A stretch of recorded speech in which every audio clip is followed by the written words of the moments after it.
let's consider pronunciation rules of hangeul. Now, in Unit 2, for some of you, this is the first time you've ever tried to write hangeul, and you're probably focusing on the stroke order, on the pronunciation of the characters, and trying to get your head around this.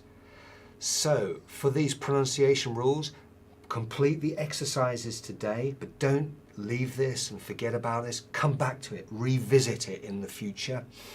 It'll be very important for your read aloud test in week 4 or 5. So this is really something you need to consider. What's nice about these pronunciation rules is they're fairly fixed and they're fairly predictable. So if you've got the basic idea of them, then you should be able to generalize, and your pronunciation will really take off. This is especially important for reading, when we're reading hangeul out loud, or when we're reading words for the first time. Just one small little bit of explanation. To understand what I'm going to be talking about, you should understand about syllable blocks. And syllable blocks are, when we put hangeul together, how do we put it together? How do we put the characters together? Well, usually it's consonant vowel, consonant being those hard interrupted sounds, k, p, t, and vowels being those more open sounds, a, o, i, u, etc. This is one combination, consonant vowel. Other vowels, for example, other combinations forming syllable blocks, for example, ilda, to read, could be consonant vowel, consonant consonant. So when we put hangeul together, we don't just put all the characters in a straight line, like in English, for example, from left to right, although research has talked about doing this. To understand how it goes together, it usually is put together in syllable blocks. So let's think then about some of these pronunciation rules of hangeul. What's the theory behind it? Why is it like this? Well, hangeul, when it's written, follows a convention that the spelling remains constant and fixed, regardless of any pronunciation changes when you have different combinations of words. For example, the word for Korea is hanguk,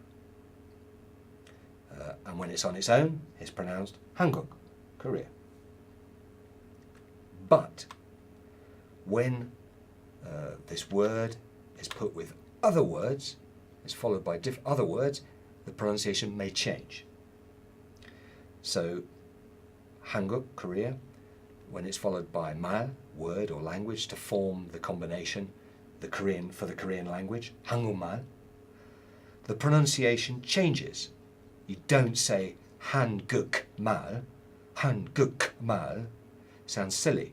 You say hangeul, hangeul. Basically, the final consonant k is being assimilated, it's being combined, if you like, into the sound, the mium sound. So hangeul. You couldn't possibly say hanguk mal. You could say that, but no one does in Korea. They say hangeul.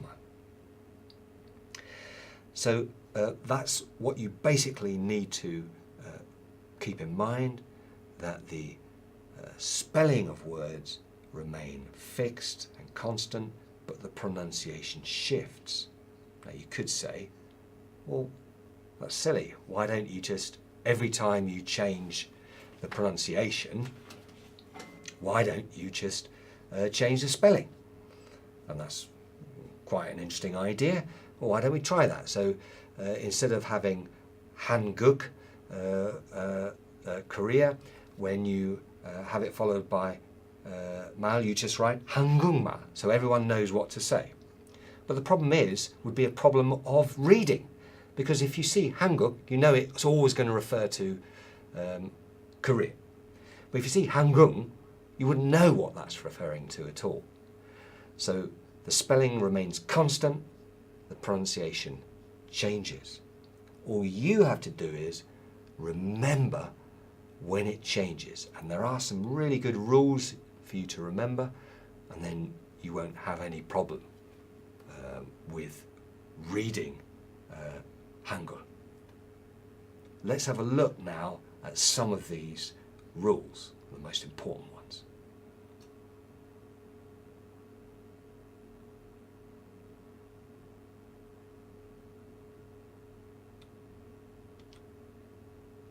Okay, the first rule we're going to look at is resyllabification. And basically what that means is a consonant sound at the end of one syllable block carries over to the pronunciation of the next syllable block. And this happens when one syllable block ends in a consonant and the next one has a vowel sound. Let's have a look at some examples. And this is quite similar to what happens in English connected speech. For example, if you had the expression what's it got in it, you wouldn't say what's it got in it. Well, you could say that, but you sound very silly, and no one would say that. You'd say what's it got in it, tin it, got in it, sit got in it, what's it got in it. That's probably what you would say in connected speech, in real life speech. Similar thing in Korean. So if you were to say hangeul un, so Hangul, the Korean alphabet, un, topic particle, so meaning as for the Korean script, you'd say 한글은, 한글은. Another example might be to read. The polite form of that is pronounced as not ilg or yo, but ilgoyo. So the consonant just carries over into the vowel sound. Second rule is consonant assimilation. We've already had a little look at this. And this refers to the change in pronunciation where a sound assimilates to become similar or combine with the neighbouring sound. So an example might be the word to be. If you were introducing yourself, 저는 Andrew입니다, you would say, but of course you would write 입니다.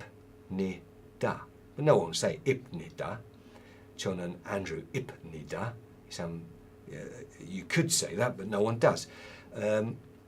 So the rule is that the p sound, the p sound, assimilates with the next consonant, the first consonant of the next syllable block, and becomes 입니다.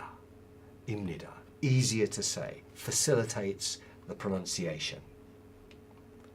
Here is a summary of some of the main rules of this. So, for example, when you have a final consonant, for example, kiek, k sound, before nian or it changes to sound.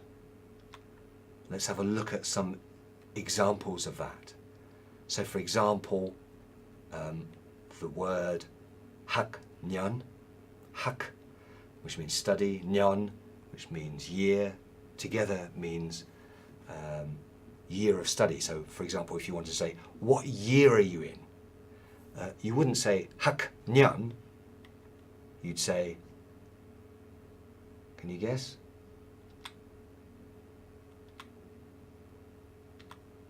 hangeul. So it becomes nasalized. It sounds very nasal, but it's like hangeul. So you don't say 몇 학년이에요. You say 몇 학년이에요. It's easier to say. Facilitates the sound. Another example might be 국물 is not to say soup or broth. You wouldn't say 국물. No one. You could say that, but no one does. You'd say 국물. You wouldn't write that either. 국물. You just pronounce it. Other examples. The word for pressure, 압력. Again, you wouldn't pronounce that 압력. You could say that, but no one does. You'd say 압력. And these are fairly regular. If you follow those rules, you should be able to predict. Another rule is when real and nian come together, the nian sound, n sound, is usually pronounced, it's replaced by the real sound, again to facilitate pronunciation. So for example, instead of saying 7년, which means 7 years, you'd say 7년. Again, the pronunciation's facilitated. 7년 is quite a mouthful. 7년. So here is a summary. If you're having trouble remembering, if it's k sound and n sound, then I can't remember which one. Try and remember a few examples of how to pronounce words that you see. For example, 입니다, 학년. That's an important one to remember. 압력. Try and remember examples rather than going for rules if you have difficulty, like me, of remembering rules. Now, what I'd like you to do is go to the hurdle task and try some of these exercises that I put in about sound assimilation in the hurdle tasks. Okay, there are 2 other rules which I think you should also bear in mind. They are very important, but I think they're perhaps not as confusing as the other rules. One is tensification, and this means that certain consonants, when they're followed by a similar sounding consonant, they're often reinforced. So for example, if you were to say the words university or school, you wouldn't say 학교, you'd say 학교. So school. Another example, 책상. One other rule that you need to remember as well is also aspiration and weakening. And weakening means it's not so pronounced. Certain sounds sort of disappear. And an example is with the word for good. You wouldn't say 좋다, you say 좋다. So it becomes it becomes a harder sound. 좋다, aspirated. Another example is 닫히다, to shut, for example. Okay, what I'd like you to do is try some examples now on Moodle via the hurdle tasks.